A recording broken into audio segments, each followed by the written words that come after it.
بسم اللہ الرحمن الرحیم الحمدللہ رب العالمین وصلی اللہ علی محمد وآلہ طاہرین ولعنۃ اللہ علی اعدائہم اجمعین الی قیام یوم الدین۔ جیسے ہی مارچ کا مہینہ آتا ہے اور گفتگو شروع ہوتی ہے عورت مارچ کے بارے میں، تو عموماً ہم یہ دیکھتے ہیں کہ دیندار طبقہ اپنے پاس سے بہت ساری تعویلات کر کے خواتین کے حقوق کا دفاع کرنے کے بجائے ان کے حقوق کو پامال کرتے ہیں، اور عام طور پر بہانہ یہ بناتے ہیں کہ جی اسلام نے تو حقوق دیے ہیں۔ تو اب اس میں تو شک نہیں کہ اسلام نے حقوق دیے ہیں، سوال یہ ہے کہ آیا ہمارے معاشرے پر اسلامی تعلیمات غالب ہیں یا ہمارا علاقائی کلچر غالب ہے؟ جی ہاں، ہماری گفتگو ہو رہی ہے عورت مارچ کے بارے میں۔ جب بھی عورت مارچ کا ذکر ہوتا ہے تو ان کے کچھ نعروں کا بھی ذکر ہوتا ہے۔ اب ظاہر ہے کہ ہم نعروں کو تو ڈسکس نہیں کر رہے، اور نعرے غلط بھی ہو سکتے ہیں اور صحیح بھی ہو سکتے ہیں، لیکن جو بھی شخص جو نعرہ لگائے اس کی تفسیر اور اس کی اصل حقیقت اسی شخص سے پوچھنی چاہیے، نہ یہ کہ دوسرے لوگ اس کی تفسیر کریں۔ اب جو اصل موضوع ہے وہ یہ کہ ایک جانب عورت مارچ میں غیر اسلامی کام ہوں، وہ ایک الگ موضوع ہے، اور جو اسلام کے خلاف بات ہے اور ہر وہ چیز کہ جو اسلامی تعلیمات سے ٹکراتی ہے، ظاہر ہم اس کی حمایت نہیں کر سکتے۔ لیکن دوسرا موضوع ہے کہ واقعاً اس معاشرے میں یا دنیا بھر میں اب بھی خواتین کے حقوق پامال ہو رہے ہیں یا نہیں ہو رہے۔ یہ دو الگ الگ موضوعات ہیں۔ عورت مارچ میں کیا ہو رہا ہے یہ ایک الگ موضوع ہے، ان کے نعرے کیا ہیں یہ ایک الگ موضوع ہے، لیکن اصل موضوع جو ہم ڈسکس کر رہے ہیں وہ یہ ہے کہ خواتین کے حقوق دنیا بھر میں حتیٰ اسلامی ممالک میں پامال ہو رہے ہیں یا نہیں ہو رہے۔ تو جواب ملے گا کہ دنیا بھر میں بھی اور حتیٰ اسلامی ممالک میں بھی خواتین کے حقوق پامال کیے جا رہے ہیں۔ اب کس حد تک کیے جا رہے ہیں اس کو ڈسکس کیا جا سکتا ہے۔ اب نعروں کو لے کر عام طور پر اصل ہدف سے یعنی خواتین کے حقوق سے ہٹا دیا جاتا ہے۔ یہ بالکل ایسا ہے جیسے کہ کوئی مزدور اپنے حق کے لیے دفاع کر رہا ہو اور اپنا حق طلب کر رہا ہو، لیکن ناشائستہ زبان استعمال کرے، یا یہ کہ کوئی غلط لفظ استعمال کرے، یا یہ کوئی ایسا جملہ استعمال کرے کہ وہ کچھ اور مراد لے رہا ہے اور سننے والے کچھ اور سمجھ رہے ہیں۔ تو یہاں پر ہم اس مزدور کے جملے کی اصلاح کی کوشش کریں گے، اس کے حقوق کو نظر انداز نہیں کریں گے۔ یہی سب کچھ یہاں ہونا چاہیے کہ خواتین کی مارچ میں جو غلط چیز ہے اس کی مذمت ہونی چاہیے، لیکن خواتین کے ساتھ جو دنیا بھر میں ایک امتیازی سلوک ہو رہا ہے یا جو ہوتا چلا آیا ہے اس کو جاننا بھی چاہیے اور اس کی مذمت بھی کرنی چاہیے۔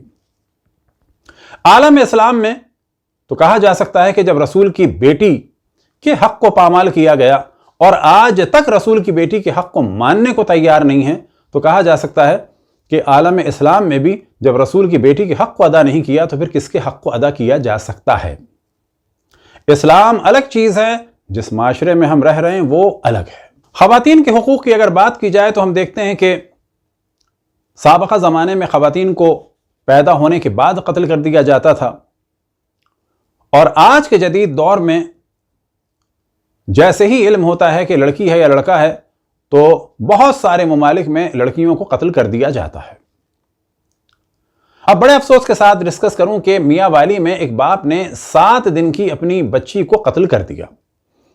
اب اس کے پیچھے اصل وجہ کیا ہے کہ بچیوں کو اہمیت نہ دینا، اور بچیوں کو اہمیت نہ دینے کا سلسلہ ہم دیکھتے ہیں یہاں سے شروع ہوتا ہے کہ جب کسی حاملہ خاتون کو ہم دیکھتے ہیں تو سب سے پہلی دعا ہی یہ دیتے ہیں کہ خدا تمہیں بیٹا دے، اور اگر پتہ چل جاتا ہے بیٹی ہے تو فوراً منہ بنا کے کہا جاتا ہے کہ بس اللہ اس کے نصیب اچھے کرے۔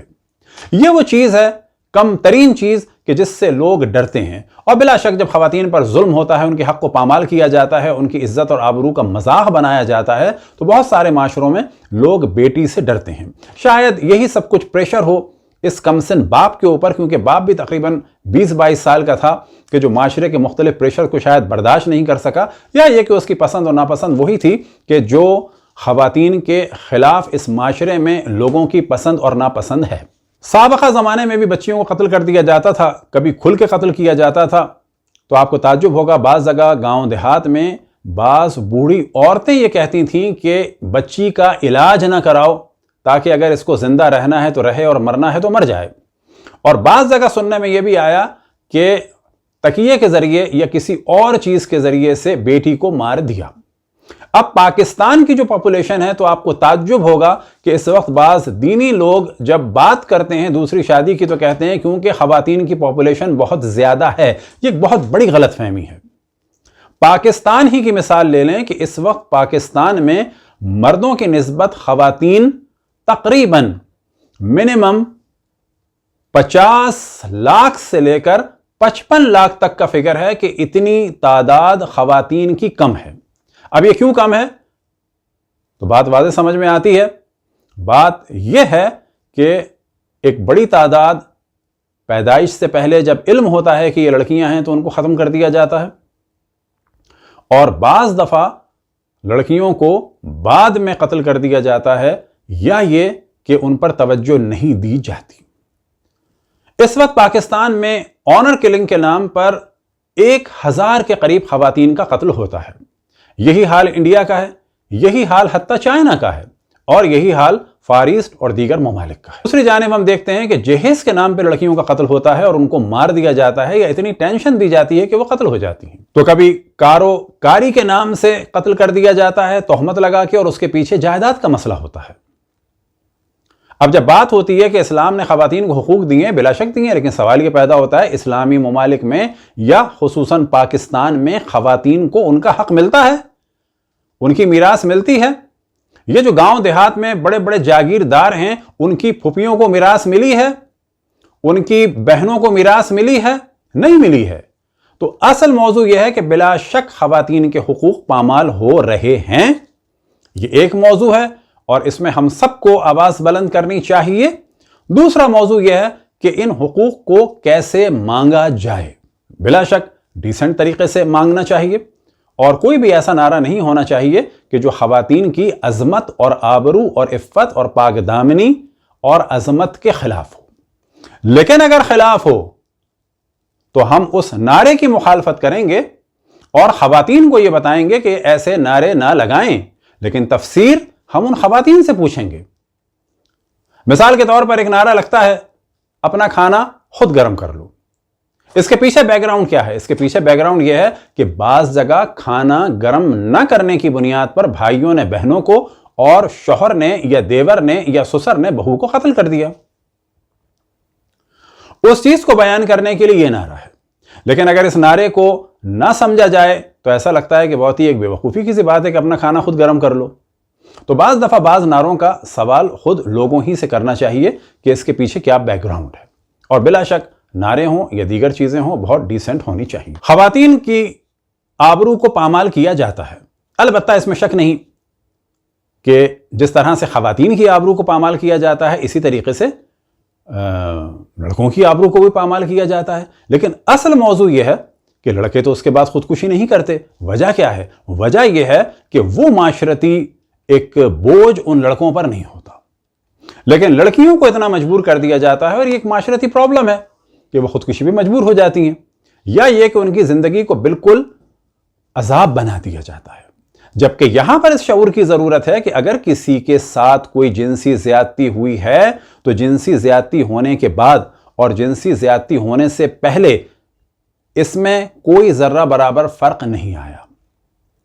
جو گناہ کرتا ہے وہ معاشرے کی نگاہ میں برا ہونا چاہیے، اور وہی اللہ سبحانہ و تعالیٰ کی نگاہ میں برا ہے۔ جس نے گناہ نہیں کیا اس کے ساتھ زیادتی کی گئی ہو، چاہے وہ مرد ہو چاہے وہ عورت ہو، تو اس کی کوئی خطا نہیں ہے۔ کیونکہ کوئی خطا نہیں ہے تو ہمیں بھی اسے نہ ٹیڑھی نگاہ سے دیکھنا چاہیے اور نہ ہی برا سمجھنا چاہیے۔ اور یہاں سے پتہ چلتا ہے کہ مردوں کے معاملے میں ہماری فیلنگ الگ ہیں اور خواتین کے معاملے میں الگ ہیں، اور خواتین پر ظلم کا ایک بہانہ ہوتا ہے نام نہاد غیرت۔ تقسیم ہند و پاکستان کے وقت بہت ساری لڑکیوں کی آبرو ریزی ہوئی، اور اسی طرح دنیا بھر میں جب جنگیں ہوتی ہیں تو یہ سب کچھ ہوتا ہے۔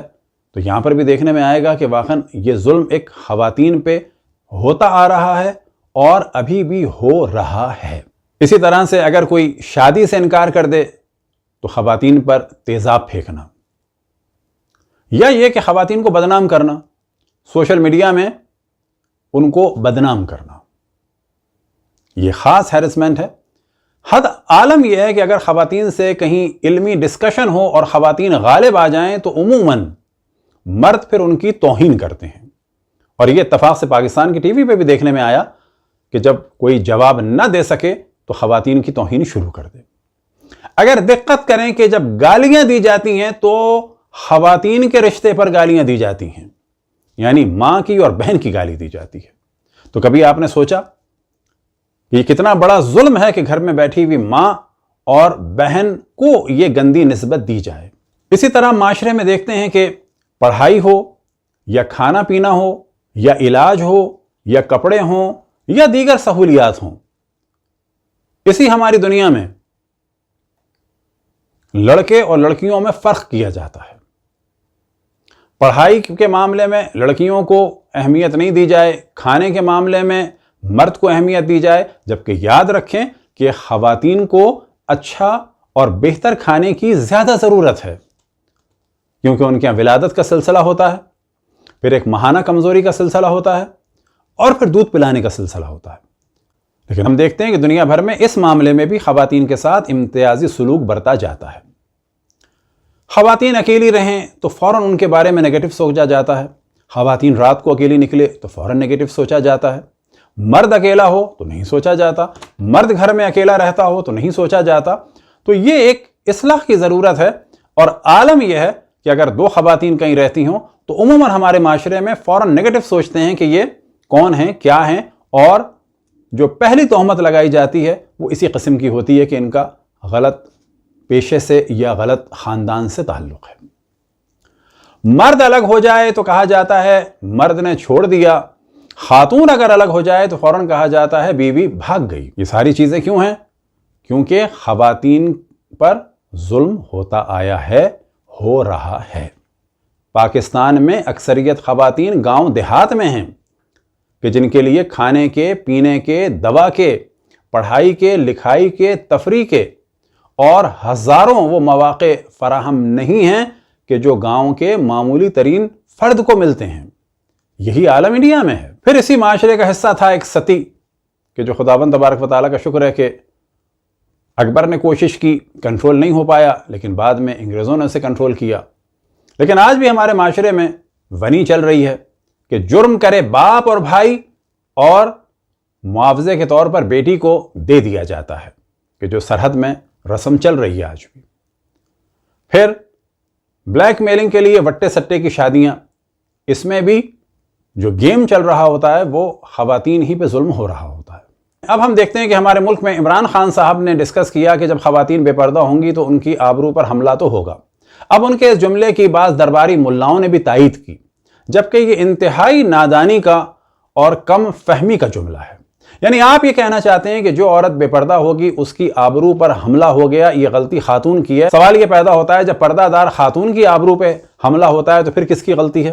سوال یہ پیدا ہوتا ہے 2 مہینے کی بچی کی جب آبرو پہ حملہ ہوتا ہے یہ غلطی کس کی ہے؟ سوال یہ پیدا ہوتا ہے کہ جب لڑکوں پر حملہ ہوتا ہے تو یہ غلطی کس کی ہے؟ اور سوال یہ ہے کہ قبر میں جب لڑکی کی لاش محفوظ نہیں ہے تو یہ غلطی کس کی ہے؟ پردہ واجب ہے، لیکن پردہ کرانے کے لیے اس قسم کی غلط منطق کو استعمال کرنا اسلام کو بدنام کرنے کے مترادف ہے۔ خواتین پڑھائی میں ماشاءاللہ بہتر جا رہی ہیں، لڑکوں سے بہتر ہیں، تخلیقی کاموں میں بہتر ہیں، اور یہ ہمیں ماننا چاہیے۔ ایک موضوع پچھلے سال ڈسکس کر چکے ہیں کہ حضرت آیت اللہ العظمیٰ شیخ اسحاق فیاض فرماتے ہیں کہ خواتین مرجع بھی بن سکتی ہیں، ان کی تقلید بھی ہو سکتی ہے اگر عالم ہو، وہ قاضی بھی بن سکتی ہیں اور سربراہ بھی بن سکتی ہیں، اور ان چیزوں میں خواتین میں اور مردوں میں کوئی فرق نہیں ہے۔ یورپ کی ہم مثال دیتے ہیں کہ جتنی بہترین حاکم اس وقت مرکل رہی جرمنی کی، اتنا بہترین حاکم یورپ میں کوئی نہیں رہا۔ اور جتنی کامیاب وہ رہیں اتنا کوئی نہیں رہا۔ دوسری جانب ہم توجہ دلائیں کہ عالم اسلام کی 2 خواتین نے وہ کام کیا بوسنیا میں جو کوئی مرد نہ کر سکا۔ 2 فروری 1994 کو جب بوسنیا بالکل سقوط کرنے والا تھا اور اسلحہ ختم ہو چکا تھا تو 2 خواتین گئیں۔ یہ ان 2 خواتین کی پلاننگ تھی، کسی مرد کے ذہن میں یہ چیز نہیں آئی۔ ایک پاکستان کی پرائم منسٹر محترمہ بے نظیر صاحبہ کہ اللہ ان کے درجات بلند فرمائے، اور دوسری ترکی کی پرائم منسٹر جو زمانے میں تھیں تانسو چیلر۔ یہ دونوں بوسنیا گئیں کہ جب اسلحہ رکا ہوا تھا۔ ان کے جانے کی وجہ سے ٹیمپریری طور پہ جنگ رکی، اور اسی دوران انہوں نے بعض اپنی ڈیمانڈز بھی رکھی، دنیا تک خبریں بھی پہنچائیں، اور اس زمانے میں بوسنیا کو ایک ریلیف ملا اس طرح سے کہ جو اسلحہ پہنچنا تھا وہ پہنچ گیا۔ A negotiated political settlement would be the best solution, but a negotiated political settlement shouldn't become an excuse to buy time. Therefore, airstrikes should be considered, and considered urgently. If the world community cannot act to end the killing, to end the aggression, then at least the arms embargo should be lifted to permit the people of Bosnia to defend themselves. We've just torn the wall in Berlin. We've just... تو خواتین کے بارے میں ہمیشہ ایک negative رائے رکھنا یہ تعلیمات اسلام اور قرآن کے بالکل خلاف ہے۔ اب ہم بتاتے چلیں کہ وہ لوگ جو اپنے آپ کو دیندار سمجھتے ہیں اور ان کی شدت چاہے وہ ترقی کے خلاف ہو، چاہے وہ اسلامی فرقوں کے خلاف ہو، اور چاہے وہ بعض دیگر ادیان کے خلاف ہو، اور چاہے وہ خواتین کے خلاف ہو، یہ شدت لوگوں کو دین سے دور کرے گی۔ یہ جتنے مولوی ملا نما لوگ خواتین کی بے وجہ مخالفت کر رہے ہیں، پھر ہم عرض کریں کہ غلط نعرے ہوں تو سمجھایا جائے، بالکل ویسے ہی جیسے کہ کسی کا بیٹا مار دیا جائے اور وہ اس کے حق کے لیے غلط نعرہ لگا رہا ہو تو ہم کہیں گے نعرہ غلط ہے لیکن یہ آدمی مظلوم ہے۔ تو یہاں پر بھی ہم یہی کہیں کہ خواتین پر پوری دنیا میں اور خصوصاً مشرق وسطیٰ میں اور دیگر علاقوں میں فار ایسٹ وغیرہ میں بڑے پیمانے پر ابھی بھی ظلم ہو رہا ہے۔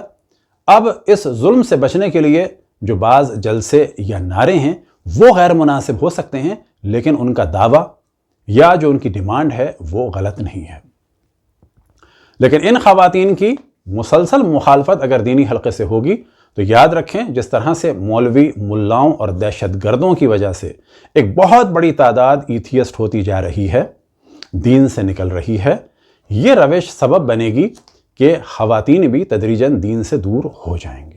اب آخر میں ہم توجہ دلائیں کہ جو کام الحمدللہ ہم نے جو بھی ہماری مجالس سنتا ہے وہ جانتا ہے کہ ہر سویم اور 40ویں اور 10ویں اور 20ویں اور برسی کے مجلس میں ایک ٹاپک ہم نے ہمیشہ ڈسکس کیا کہ باپ کے مرنے کے بعد جو سب سے اہم کام ہے وہ یہ ہے کہ میراث میں بیٹیوں کو وہی حق ملے کہ جو اللہ سبحانہ و تعالیٰ نے دیا ہے۔ یہ حق جاگیردار کی بیٹی کو بھی ملنا چاہیے، کارخانے والے کی بھی بیٹی کو ملنا چاہیے۔ یہ تصور کہ گھر بیٹوں کا ہوتا ہے، یہ تصور کہ کارخانہ بیٹوں کا ہوتا ہے، یہ 100% غلط ہے۔ اگر باپ نے اپنی زندگی میں کارخانہ بیٹے کے حوالے کیا ہے تو در حقیقت کارخانے کے مالک نے اپنی زندگی میں اپنے اختیار سے بیٹے کے ہاتھ میں کارخانہ دیا تھا۔